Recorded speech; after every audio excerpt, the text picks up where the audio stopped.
Welcome छ साथीहरू आजको मेरो नयाँ भिडियोमा। आज म तपाईँहरूलाई फिफा वर्ल्ड कप 2026 को लाइभ म्याचेस मोबाइलबाट कसरी हेर्ने भन्ने कुरो सिकाउँछु। पक्कै पनि साथीहरू तपाईँहरूलाई लागिरहेको होला लाइभ म्याचेस कसरी हेर्ने त हो। त्यसको लागि म आज तपाईँहरूलाई स्टेप बाई स्टेप मोबाइलबाटै हेर्ने तरिका सिकाउँछु। सर्वप्रथम तपाईँले आफ्नो स्मार्टफोनमा जानुहोस् र त्यहाँ भएको गुगलमा सर्च गर्नुहोला। गुगलमा गइसकेपछि युनो टिभी लाइभ फुटबल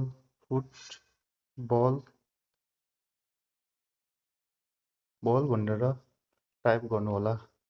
त टाइप गरिसकेपछि यस्तो किसिमको इन्टरफेस आउँछ जहाँ लेखेको हुन्छ युनो TV live FIFA World Cup 2026 football and cricket. त्यहाँ चाहिँ क्लिक गर्नुहोला। त्यहाँ क्लिक गरिसकेपछि यहाँ देख्न सक्नुहुन्छ यस्तो किसिमको इन्टरफेस आएको छ जहाँ चाहिँ म्याचेस भइसकेको पनि रेकर्ड देखाउँछ र आउनेवाला म्याचेस पनि देखाउँछ र लाइभ भइरहेको म्याचेसहरू देखाउँछ। अब हामीले चाहिएको छ लाइभ म्याचेस। यहाँ देख्न सक्नुहुन्छ रातोमा लेखेको छ लाइभ हो। लाइभमा क्लिक गरिसकेपछि लाइभ म्याचेसको matches detail are at the bottom भनेको छ। म्याचको डिटेल तल लेखेको छ।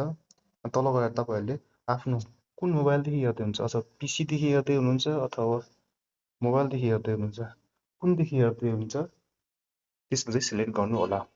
जस्तै मैले एचडी फर्मेटमा एन्ड्रोइड मोबाइलदेखि हेरिरहेको छु भनेपछि एचडी लिङ्क फिफा वर्ल्ड कपमा क्लिक गर्छु। यहाँ क्लिक गरिसकेपछि couple of disallowed goals.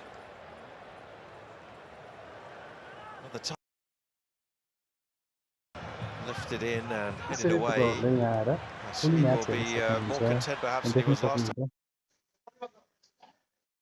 It's 7, just the 3 tonight, and they've still got hopes at the other end of getting something, Haiti. This is Derek Etienne Jr.